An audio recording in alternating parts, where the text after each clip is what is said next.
Doctor Anjana চলিহালৈ Jorhat প্ৰজ্ঞাৰত্ন 2025 সন্মান। উল্লেখযোগ্য যে জগন্নাথ বৰুৱা মহাবিদ্যালয়ৰ অৱসৰপ্ৰাপ্ত অধ্যক্ষ শিক্ষাবিদ আৰু লেখিকা ডক্টৰ অঞ্জনা চলিহালৈ যোৰহাট প্ৰজ্ঞাৰত্ন 2025 সন্মান আগবঢ়োৱা হৈছে।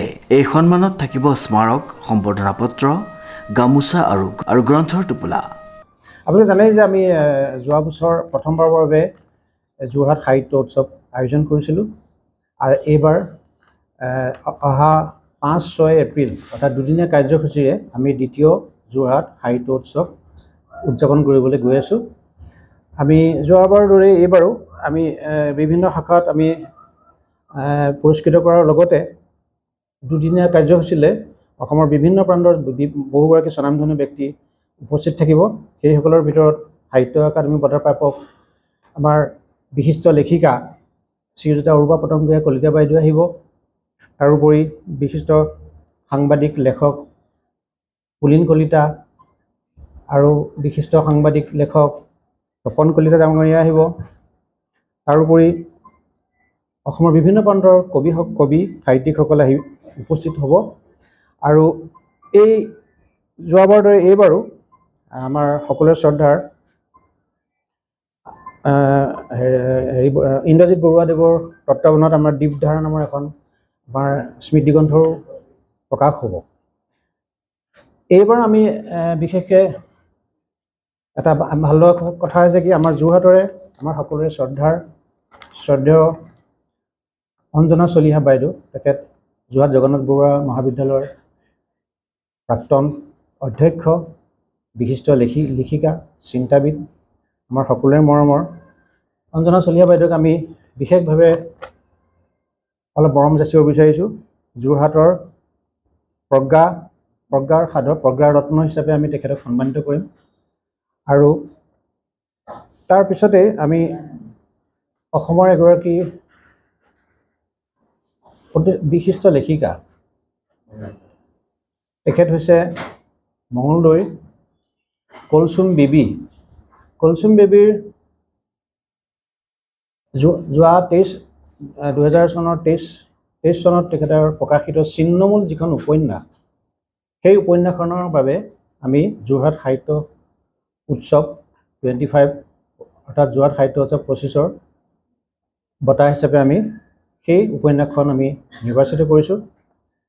দ্বিতীয়তে আমি যিটো নন ফিকশ্যন বুলি কওঁ, সেই ক্ষেত্ৰত যোৰহাটৰে এগৰাকী বিশিষ্ট লেখিকা, গৱেষক, অধ্যাপিকা মৌচুমী ৰেখা খণ্ডৰ এখন বিশেষ গ্ৰন্থ, গৱেষণামূলক গ্ৰন্থ অসমীয়া ভাষা আৰু অসমৰ জনগোষ্ঠীয় ভাষিক উপাদানৰ সৰবৰাহ, এই গ্ৰন্থখনৰ বাবে তেখেতক নন ফিকশ্যন শাখাত যোৰহাট সাহিত্য উৎসৱ বঁটা প্ৰদান কৰা হ'ব।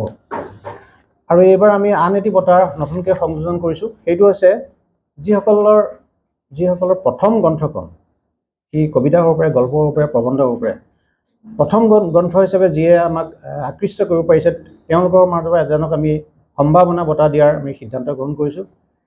আৰু আপোনালোকে সুখী হ'ব যে প্ৰথমবাৰৰ বাবে এই বঁটা আগবঢ়োৱা হৈছে জ্যোতিৰঞ্জন শইকীয়াৰ খৰিকা যায় ফুলৰ সুবাস নামৰ উপন্যাসখনৰ বাবে। এইখন তেখেতৰ প্ৰথম উপন্যাস, আৰু প্ৰথম উপন্যাসৰ বঁটা হিচাপে তেওঁক আমি সম্ভাৱনা বঁটা প্ৰদান কৰিম।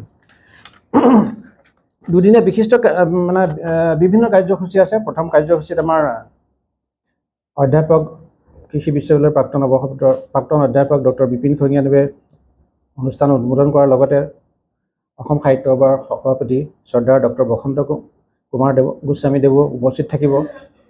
আৰু ভালেখিনি আমাৰ কাৰ্যসূচী আছে, সেইখিনি ইতিমধ্যে আমি আপোনালোকৰ হাতত অৰ্পণ কৰিছোঁ। তাত সবিশেষ লিখা আছে। আৰু আমি যোৱাবাৰৰ দৰে যোৰহাট সাহিত্য মঞ্চৰ উদ্যোগতে এই অনুষ্ঠানভাগি আমি আয়োজন কৰিছিলোঁ। এইবাৰো সেই যোৰহাট সাহিত্য মঞ্চৰ উদ্যোগতে যোৰহাটৰ ভালেকেইগৰাকী বিশিষ্ট ব্যক্তিৰ সহযোগত আমি এই অনুষ্ঠান আয়োজন কৰিবলৈ আগবাঢ়িছোঁ। আশা কৰোঁ আপোনালোক সকলোৰে সহায় সহযোগিতা পাম। আৰু অসমৰ সাহিত্যৰ জগতৰ কাৰণে এই বাৰ্তাখিনি আপোনালোকে বিয়পাই দিব বুলি আমি আপোনালোকৰ পৰা আশা কৰিছোঁ।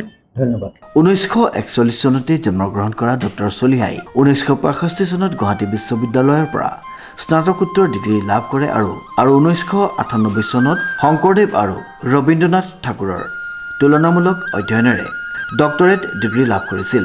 উল্লেখযোগ্য যে ডক্টৰ মৌচুমী ৰেখা খাউণ্ড আৰু কলচুম বেবীলৈ যোৰহাট সাহিত্য বঁটা 2025 প্ৰদান। শিৱসাগৰৰ নামতিৰ শ্বহীদ পিয়লি ফুকন মহাবিদ্যালয়ৰ অধ্যাপক ডক্টৰ মৌচুমী ৰেখা খাউণ্ড আৰু মংগলদৈৰ কলচুম বেবীলৈ যোৰহাট সাহিত্য বঁটা 2025 আগবঢ়োৱা হৈছে। ডক্টৰ খাউণ্ডে 2018 চনত ডিব্ৰুগড় বিশ্ববিদ্যালয়ৰ পৰা ডক্টৰেট ডিগ্ৰী লাভ কৰিছিল আৰু বিভিন্ন গৱেষণা পত্ৰিকা প্ৰকাশ কৰিছিল। কলচুম বেবী হৈছে এগৰাকী মংগলদৈ চহৰৰ নিবাসী বিশিষ্ট শিক্ষক। তেওঁৰ ছিন্নমূল উপন্যাসৰ বাবে এই বঁটা লাভ কৰিছে। জ্যোতিৰঞ্জন শইকীয়ালৈ সম্ভাৱনা বঁটা।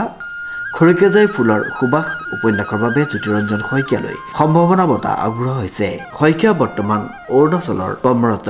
6 এপ্ৰিলত আয়োজিত যোৰহাট সাহিত্য উৎসৱত এই বঁটাসমূহ প্ৰদান কৰা হ'ব। প্ৰচলনৰ সংখ্যা বৃদ্ধি পাইছে আৰু 2016 চনৰ পৰা ই ক্ৰমান্বয়ে কমি আহিছে। অসমীয়া বাতৰিকাকতৰ বৰ্তমান যথেষ্ট সংকটত আছে আৰু আলোচনীবিলাক বৰ্তমান মৃত্যুমুখীৰ যাত্ৰা। আপুনি শিশু আলোচনী হওক বা সাহিত্য আলোচনী হওক বা প্ৰবন্ধ আলোচনী। গতিকে আমি দেখিছোঁ যে অসমীয়া সাহিত্যৰ ক্ষেত্ৰত বাতৰিকাকত আৰু আলোচনীৰ অতিকৈ ভূমিকা আছে। গতিকে যোৰহাট সাহিত্য মঞ্চৰ লগত আমি সংগতি ৰাখি অহা 5 এপ্ৰিল শনিবাৰে 9:45 বজাৰ পৰা অসমীয়া বাতৰিকাকত আলোচনীৰ ভৱিষ্যত আমাৰ দায়িত্ব। গতিকে এই শীৰ্ষক আমি এখন আলোচনা চক্ৰ আমি পাতিবলৈ লৈছোঁ আৰু ইয়াত আমাৰ সমবক্তি হিচাপে উপস্থিত থাকিব যোৰহাট মহাবিদ্যালয় আমাৰ বৰ্তমান প্ৰিন্সিপাল অধ্যক্ষ আমাৰ সৌমিত্ৰ পূজাৰী। আমি আশা ৰাখিছোঁ আৰু ইয়াৰ লগতে আমাৰ যোৰহাটৰ যিসকল পাঠক আছে আৰু যিসকল হোকাৰ আছে, যিসকল হোকাৰে মানুহৰ ঘৰে ঘৰে গৈ বাতৰি কাকত দিয়ে আৰু তেখেতসকলৰ মানে কিয় বাতৰি কাকতখিনি কমিছে এই বিষয়ে তেখেতসকলৰ যথেষ্টখিনি অভিজ্ঞতা আছে আৰু যিসকলে 2-3খনকৈ বাতৰি কাকত পঢ়ি আছে তেখেতসকলো আমাৰ এই সভাত উপস্থিত থাকিব। গতিকে আমি এই বাতৰি কাকত আৰু আলোচনী যদি আমি অলপমান মানে ৰক্ষা কৰিবলগীয়া হয় তেতিয়াহ'লে আমাৰ দায়িত্বটো কি হ'ব? এই সম্পৰ্কে এটা মানে ভাল এটা আলোচনা হ'ব বুলি আমি আশা কৰোঁ। গতিকে আপোনালোকৰ যোগেদি যোৰহাটৰ যিসকল বিদ্যালয় সমাজ আছে, যিসকলে অসমক ভাল পায়, অসমীয়া ভাষাক ভাল পায়, অসমীয়া সংস্কৃতি ভাল পায়, তেখেতসকলেও এই সভাত আহি যাতে উপস্থিত থাকি আমাৰ এই সভাত তেখেতসকলৰ নিজা মতামত যাতে প্ৰকাশ কৰে তাৰ বাবে আমি সকলো যোৰহাটৰ বিদ্যান সমাজক আমি ইয়াৰ দ্বাৰাই অনুৰোধ জনাইছোঁ আৰু সকলোকে সেইদিনাখন অৰ্থাৎ 5 তাৰিখ শনিবাৰে যোৰহাট বিজ্ঞান কেন্দ্ৰ আৰু তাৰকা গৃহত 9:45 বজাত আমি লগ পাম বুলি আশা কৰি আমাৰ বক্তব্য ইমানটা সামৰণি কৰিলোঁ। ধন্যবাদ। অনুপম বৰাৰ ৰিপৰ্ট, নিউজ নাও।